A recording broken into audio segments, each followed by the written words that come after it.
कोई नहीं ले रहा, अंबार लगा है, किसान परेशान है। किसान के पास अगली बोनी के पैसे तब आते हैं जब पहले की फसल डूब जाती है। नरेंद्र मोदी जी कह रहे हैं इन 3 बिलों के माध्यम से कि जबलपुर का किसान हैदराबाद में अनाज बेचेगा और जबलपुर का किसान पूरे देश में स्वतंत्र रहेगा। तो फिर जो बाहर से ट्रक आ रहे हैं धान के, वे पकड़ काहे रहे? बताओ ना आप, वे पकड़ क्यों रहे हो? और एक बात बता दूं, मैं अपने प्रदेश और अपने देश में, भारत में कम से कम 55 करोड़ लोग कृषि पे आधारित हैं। उनमें 90% लोग ऐसे हैं जिनकी जमीन 5 एकड़ से कम है। कोई के पास 2.5 एकड़ है, कोई के पास 4 एकड़ है। अरे मेरे भाई, वो किसान अपने गांव के खरीद केंद्र तो अपनी फसल लेकर जा नहीं पाता, वो हैदराबाद और न्यूयॉर्क में कहां से जाएगा? काहे को ये बात करते हो? गांव के किसान की फसल लगी लगाई बिक जाती है और कटने के बाद जो उसको पैसा देता है वो बेचता है और उसके साथ उसका रजिस्ट्रेशन रहता है और उसके नाम पर वो पैसा आता है।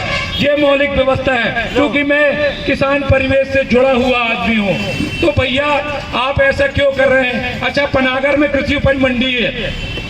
हमारा एक सवाल है, जबलपुर जिले में कोई ऐसा आदमी बता दो, कोई भी आदमी, उद्योगपति यहाँ भी हैं छोटे मोटे, कि कोई निजी मंडी बना ले। जबलपुर में कृषि उपज मंडी की निजी मंडी कोई स्थापित कर ले, ऐसा एक आध व्यापारी का नाम बता दो।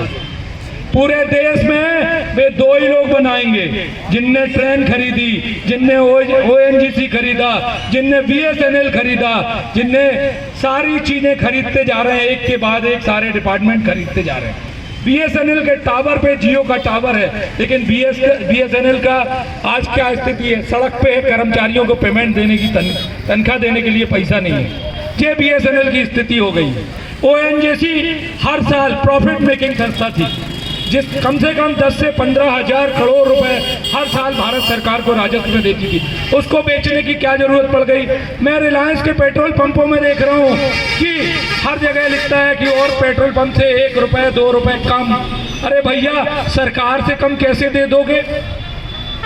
कुछ तो घालमेल है भैया, है ना? नहीं नहीं नहीं, 1 रुपए कम में बेच रहे हैं। अभी मैं कल भोपाल से लौट रहा था तो रिलायंस के पेट्रोल पंप में लिखा था, हमारी मनमोहन सिंह की सरकार थी, उस समय रिलायंस के सारे पेट्रोल पंप बंद हो गए थे। याद है ना सब लोगों को? पनागर का भी बंद हो गया था, मदन महल का भी बंद हो गया था, सब जगह के बंद हो गए थे।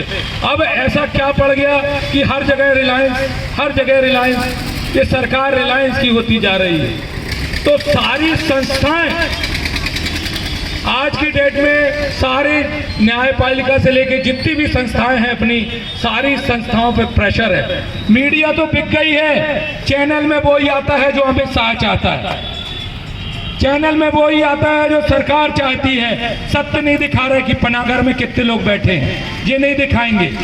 क्यों नहीं दिखाएंगे? क्योंकि भैया वो जनता की आवाज बतानी नहीं चाहते। वो जनता की आवाज बताएंगे तो विरोध होगा जगह जगह। उनको तो जनता की जो सही आवाज है, लोकतांत्रिक आवाज है, उसे कुचलना है और अपने दोस्तों का भला करना है। आज हम लोग यहाँ पनागर